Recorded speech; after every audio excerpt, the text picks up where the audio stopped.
So, Sarah, we are moving towards the second edition of Resonant Healing Practitioner starting February 2022. So why would people be interested in that? Oh, you may have had a tiny experience of resonance. You may have had more of a sense of resonance. You may be noticing the kinds of changes that resonant support brings you, and you may be starting to think, hey, I would like to be able to do this with my listening partners, with my empathy buddies.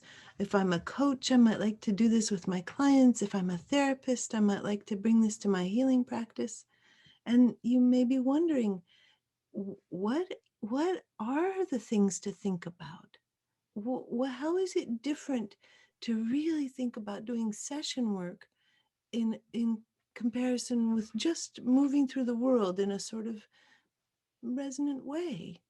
There's a kind of a focus and a knowledge that comes with practice that helps us stay out of the instrumental brain, and that lets us really mobilize all of our capacity to create. It's not that we mobilize our capacity to change people, we mobilize our capacity to create a space into which people move and change and transform and grow and heal.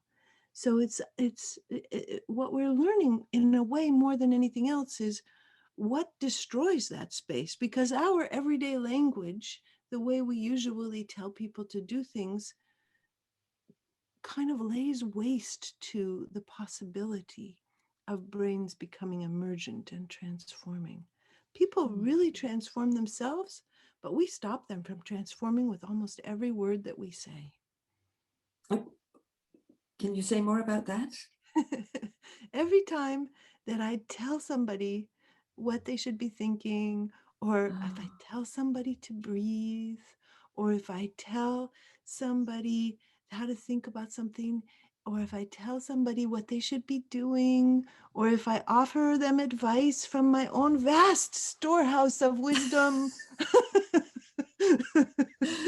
every time I do that, I'm laying waste to the territory that they could step into that would allow them to find themselves.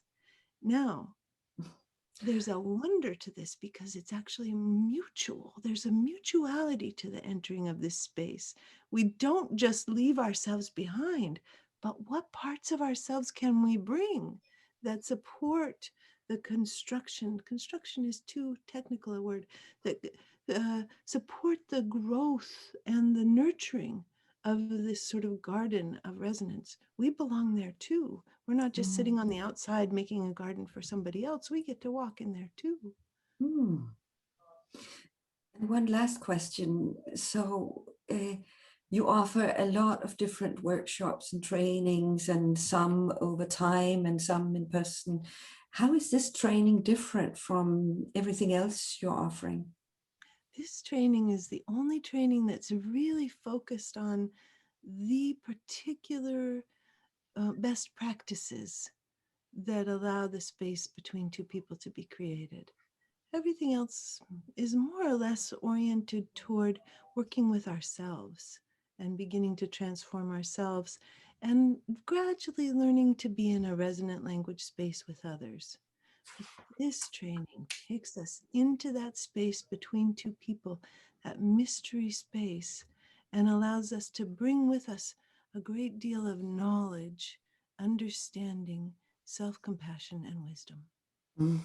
Wow, it sounds Thank you. really interesting, and I cross my fingers that so many people can sense resonant language in next edition. Thank you.